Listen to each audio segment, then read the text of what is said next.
dun is how to change name.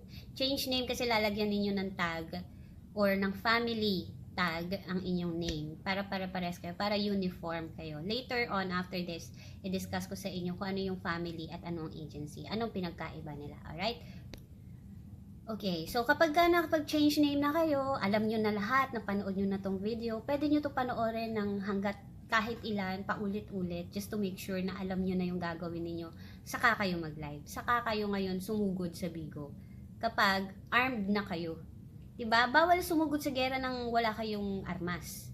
And this is your armas. Yung knowledge ninyo about Bigo. Para hindi kayo mukhang engot sa Bigo. Okay?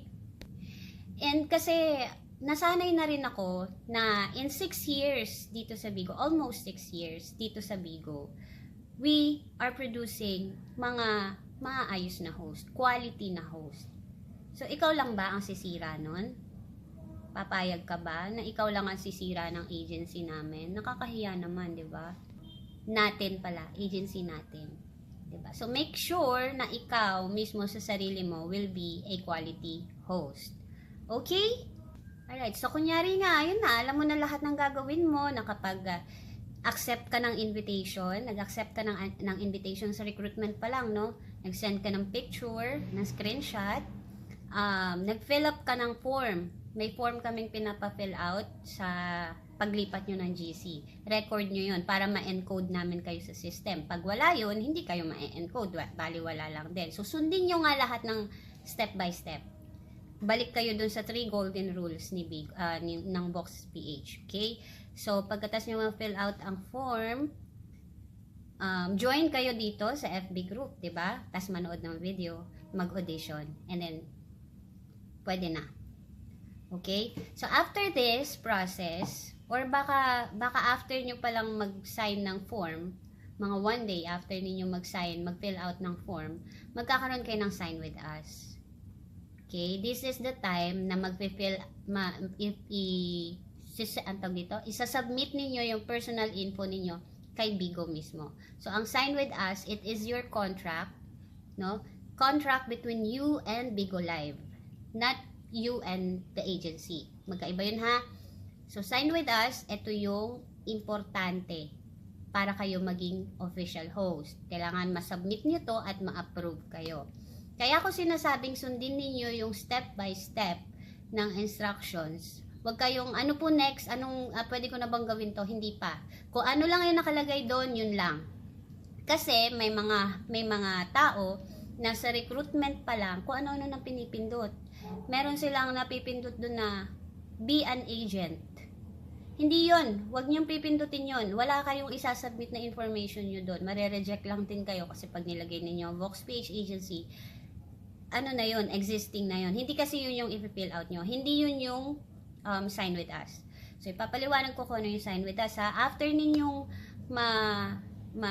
makapag-submit ng form sa amin, nakuha namin yung inyong mga information, name, address, birthday, yung mga ganon. Magkakaroon kayo ng sign with us. Lalagay ko dyan yung sample kung saan nyo makikita. Pero dun yung sa content creator, tapos sa tabi niya, sign with us. Ngayon, lahat kayo, as of this moment, meron kayong content creator na makikita. Pero hindi lahat may nakalagay na sign with us. So, pag wala pa, ibig sabihin, wala pa. Ha? Pag 7 days na at wala ka pa rin nakikitang sign with us dyan, 7 days, ha? Bago kayo magtanong sa amin, bago ninyo i-follow up. And please, wag sa akin. Kasi baka 7 days ka na naghintay plus 7 years pa bago kita ma-replyan. So, magtanong kayo sa group chat or sa admins or kay Full Red. Okay? Mas responsive sila kumpara sa akin. Madami po akong ginagawa. Pasensya na kayo. Okay, so sign with us, nasa tabi ng content creator, tapos sign up nyo yun. Mag-sign up, i-click nyo yun, tapos lagyan nyo lang kung ano yung mga hinihingi. Personal information nyo yun. Mag-upload din kayo ng ID doon. So, kailangan yung i-upload ninyong ID malinaw. Nababasa yung details. Walang flash. Walang nakikitang flash para matakpan yung details. Tapos, magsisend din kayo ng picture na hawak ninyo yung ID. So, if you do that, teka lang. Okay, pag ginawa nyo yun, teka, takpan ko. Pag ginawa nyo yun, ayan o, nakikita ninyo may ilaw-ilaw. Iwasan ninyong makita na may ilaw. Kailangan malinaw pa rin. So, ilapit-lapit ninyo. Ganyan. Huwag ganito. Huwag nyo tatakpan yung mukha ninyo. Mare-reject kayo. So, layo kayo. Nakita pa rin yung mukha nyo. Tapos, ilapit ninyo yung ID. Ganyan. Ilapit ninyo para mabasa ng buo. Okay? Ganun yun. Tapos, i-upload ninyo doon sa Sign With Us. Ha? Ganon, isa yan sa mga requirement. Tapos, sundin nyo lang lahat ng mga questions doon, sagutan ninyo, hanggang sa dumating kayo sa dulo, at makita ninyo under review. So, i-check nyo yan after couple of days, 24 hours, 2 days, 3 days, makikita ninyo kung na-approve kayo or na-reject kayo. Magme-message actually si Vigo sa inyo sa inbox kung approve kayo or rejected. If rejected kayo, most likely, ang reason ay mali ang mga information.